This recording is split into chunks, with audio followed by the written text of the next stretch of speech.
Hello बच्चों, अब हम करेंगे question number 13। Hari borrowed 12,600 rupees from a money lender at 15% per annum simple interest. After 3 years he paid 7,070 rupees and give a good to clear off her debt. What is the cost of the good? कह रहा है हरी ने money lender से बोरो किए थे 12,600 rupees. तो बोरो किए हैं मनी लेंडर से, तो ये अमाउंट आपका क्या हो जाएगा? हरी के लिए क्या हो जाएगा? ये प्रिंसिपल हो जाएगा। तो सबसे पहले जो हमें गिवन है उसको हम लिख लेते हैं। ये आपको प्रिंसिपल गिवन है, कितना अमाउंट?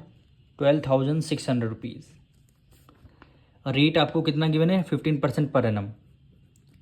रेट आपको गिवन है 15% पर एनम सिंपल इंटरेस्ट पे। आफ्टर 3 year ये आपको टाइम गिवन है, कितना? 3 year। देखिए टाइम हमेशा ईयर में ही होता है और रेट हमेशा परसेंटेज में होता है। अब कह रहा है he paid 7,070 rupees and give a go to clear off her debt. ये लाइन बहुत ध्यान से समझिए। ये कह रहा है ये आपको अमाउंट गिवन है, यानी हरी ने इतना अमाउंट दिया होगा और गोड को भी दिया होगा डेट को पे करने के लिए। ये गिवन है आपको अमाउंट, यानी आपने इतना अमाउंट पे किया और गोड को भी आपने दिया है, किसको? मनी लेंडर को। तो ये आपका हुआ अमाउंट। तो अमाउंट में आप क्या क्या लिखेंगे? इतना रुपीज़ आपने पे किया 7,070 रुपीज़ प्लस आपने गोट को भी अपनी दे दिया। गोट मतलब क्या होता है? बकरी। तो ये आपका टोटल क्या हो जाएगा? अमाउंट इतना आपने पे किया किसको? मनी लेंडर को। अब सबसे पहले क्या करेंगे, इसमें आपको निकालना पड़ेगा सिंपल इंटरेस्ट। सबसे पहले निकालेंगे सिंपल इंटरेस्ट।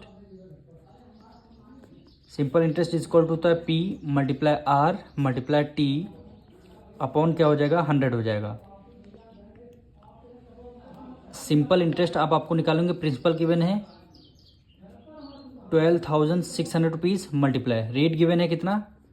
15% रेट गिवन है। टाइम गिवन है कितना? 3 आपका टाइम गिवन है। डिवाइडेड बाय क्या हो जाएगा आपका? 100 हो जाएगा। 2 0 से 2 0 कैंसिल। 126 को हमने एज इट इज़ लिख लिया मल्टीप्लाई 15 3 × 45 15 3 × 45 रुपीज़। 126 की मल्टीप्लाई 45 से करेंगे, 126 की मल्टीप्लाई 45 से करेंगे।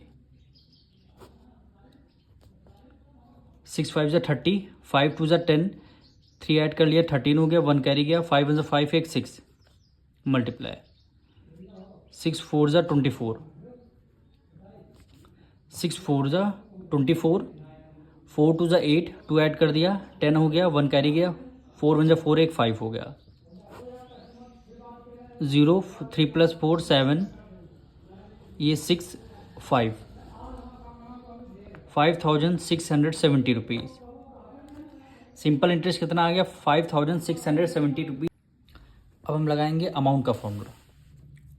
तो अमाउंट इज इक्वल टू होता है principal plus simple interest. Principal कितना गिवन है क्वेश्चन में? 12,600 रुपीज़ आपको प्रिंसिपल गिवन है।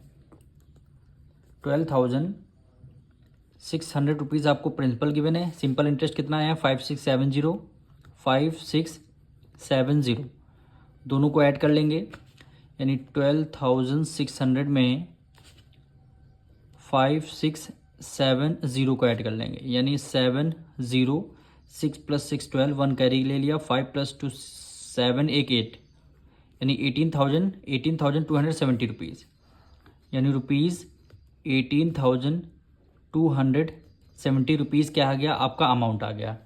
अमाउंट आ गया, पर क्वेश्चन में क्या कह रहा था? आपने अमाउंट पे किया है और गोड भी आपने पे किया है, तो गोड की कॉस्ट आपको निकालनी है। तो ये वाली इक्वेशन हम सबसे नीचे लिख लेंगे, यानी यहाँ पे लिखेंगे according to question. According to question, question में बोला गया है आपने अमाउंट तो पे किया है, अमाउंट कितना है? 7,070 प्लस आपने गोट भी पे किया है किसको? मनी लेंडर को। अब हमने अमाउंट की तो वैल्यू निकाल चुके हैं। देखिए वैल्यू आ गई अमाउंट की, कितनी आई है? 8,270 रुपीज़। अमाउंट के नीचे लिख दिया इक्वल टू 7,070 प्लस गोट। अब यहाँ से क्या करेंगे? हमें गोट की कॉस्ट हम निकाल लेंगे। तो 7,070 इधर प्लस में इक्वल टू के इस तरफ माइनस में आ जाएगा, यानी 8118,270 माइनस कर देंगे 70 70 इक्वल टू कितना आ गया, गोट आ गया। अब इसमें से वैल्यू पुट कर देंगे, 18270 माइनस कर देंगे 7070 को, ये आपका 0 फिर 0, ये आपका 2 हो गया, 8 में से 7 गया 1 1, 11,200 रुपीज़ गोट की कॉस्ट आ गई, रुपीज़ 11,200। ये क्या आ गई, हमें गोट की कॉस्ट आ गई। क्वेश्चन में गोट की कॉस्ट ही हमसे पूछ रहा था, तो यही क्या हो जाएगा, हमारा आंसर हो जाएगा।